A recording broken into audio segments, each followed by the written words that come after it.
So we're working on a boat today. Pretty good size express aluminum boat. Excuse me.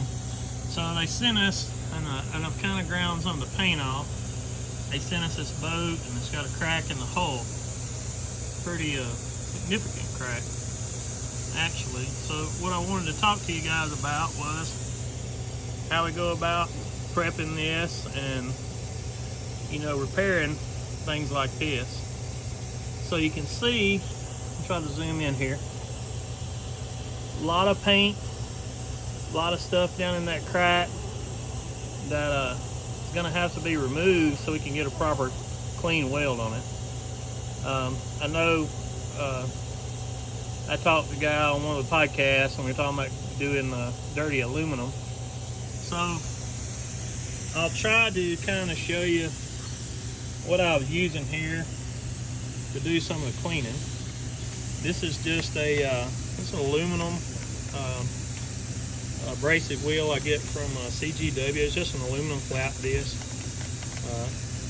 Has kind of a white finish to it. I'm not sure what composite materials on the flat disc, but it seems to work really well for aluminum. That's what I use to get the paint off with.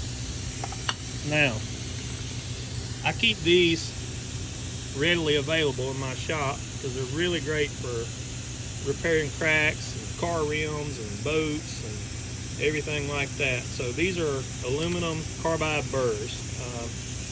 If you'll notice, the burrs, they're not as fine as what you'd see for like something for stainless or carbon steel. They tend not to gum up so bad with a bigger, I'm gonna call it a bigger tooth design, with the lack of use of a better word for it. But I get these off of Amazon, and I'll try to post a link to these if I can figure out how to do it. All right, so what I'm gonna do now that I've got this kind of cleaned up, I'm gonna take this aluminum burr and I'm gonna go down in that crack. And what that's gonna allow me to do is get the paint out of it and get back to good, fresh, clean material. It's almost the virgin material when we get ready to weld it. Now, this boat is made out of possibly like 0.100 or maybe 0.125. I think it's going to be in the post of being 0.100. The filler wire we're going to want to use for that is 5356. Generally this is 5052 material on boats. And when we go back, and I'll post some pictures, is I'm gonna drill that out on each end where that crack is. You can kind of see that crack goes a little farther than you think. So we might even dye penetrate that and check that. So what we're gonna do is we're gonna put several tacks really close, maybe one every inch or so, because if you just were to tack it in the middle and start welding here, it's going to pull or it's going to push in due to the amount of heat that you put on when you weld aluminum. So let me get it all tacked up, and then I'll start another video, let you look at the tacks, and then we'll do something with the weld. I'm not sure if I'll get a really good arc shot, but I will show you a finished weld. I'm probably going to have to lay on my back up under this thing and use the pedal. Not sure if I can get it all videoed or not, but I'll do my best. Alright, so I've taken the burr bit and kind of gone down that crack best I could see with my naked eye. Pretty sure I've got it all the way past where the crack ended. Just for good measure, I'm still going to try to penetrate test that, just to make sure I didn't miss anything. Got in, got all the paint out of the crack, wiped it down with acetone. It's really good and clean. So now we'll go get our penetrant, spray it, let it sit, and we'll spray some activator on it and kind of see where we're at. So we have our penetrant applied now. We're gonna let that set for about 15 minutes or so, and then we'll come back and we'll clean that, and we'll come back and put our developer on top of it. It'll show us pretty much all the cracks we have. Oh, so now we put our activator on it. Pretty much good up here on the front. But look right here.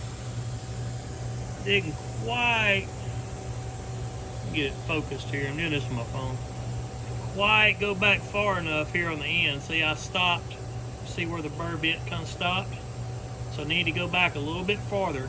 So what I'm going to do there is I'm going to drill right at the end of that crack. I'm going to drill a little hole, then I'm going to burr bit that out again, clean everything up, and I'm going to drill a hole on the other end where the finish would stop. And we should be ready to really clean and prep this really good with some acetone, and should be good to go. Alright, so I know I'm kind of doing this video in pieces, and I apologize. I'm trying to do it with my cell phone. So we drilled out our end of our crack on that end, moved down a little bit farther for that crack that we didn't follow quite all the way to the end, and got it drilled out and deburred all the way to it. So now we're ready. Let's get some tacks on it. And like I said, I'm going to try to tack it about every inch. Try not to make a really just big huge crack, but just enough to hold the plates in position where they don't spread out or cause us any trouble like that.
Alright, so now we have it tacked up. You'll notice when I tacked it, the first thing I did was I tacked the ends with the holes. And to kind of keep it from separating and keeping it the plate in the position I needed it to, I kind of started in the middle and bounced back to one end, back to the other end, and just kind of kept that pattern going so it didn't pull on us. Believe it or not, it's very important, but even tacks, sometimes if you go to tacking too much, going in one direction, it'll make your plate pull. So I found kind of bouncing around on something like this that's pretty critical, it's best to kind of go from end to end and bounce back and forth, and not really overheat it. Now, so you'll notice I'm using a gas lens in this, and the reason for that is I just want a little bit more gas coverage because this is dirty material. I want to make sure I'm not really concerned with how tight of a etching line I have or anything like this. This is all going to be recoated, repainted. So I want to make sure I've got a good, wide, clean weld pool. So versus using the number 5 on this, I decided to go with a number 6 gas lens. I know that's probably hard for some of you to believe I use a gas lens, but I do from time to time, and it has its, in my opinion, it has its applications. So I've got this hooked to my lull out here, and I noticed when I was doing my tacking, I had to turn my torch upside down to kind of get in position. I don't want to weld like that. So I'm going to go out here and lift this front of this trailer up where I'm in a more comfortable position where I can sit here and get really comfortable and give the customer a really great looking, nice penetrating weld on this joint. So let me lift it up, and then we'll set the camera back up. I'll make the weld, and then we'll check it out afterwards. All right, so we got this done. Kind of an awkward weld to make. I was sitting on my butt and had my foot turned sideways on the pedal, and kind of had my torch up like this. I take my TIG finger and slide down the boat and do this. A little bit awkward. It didn't pedal pump on this one. It just felt a little awkward, and I didn't think I could give the weld that it needed, full penetration weld like that, using that technique for that particular joint, just the way I was. Worked out well. Kind of got to see a real world repair. Hope you enjoyed it. Thanks.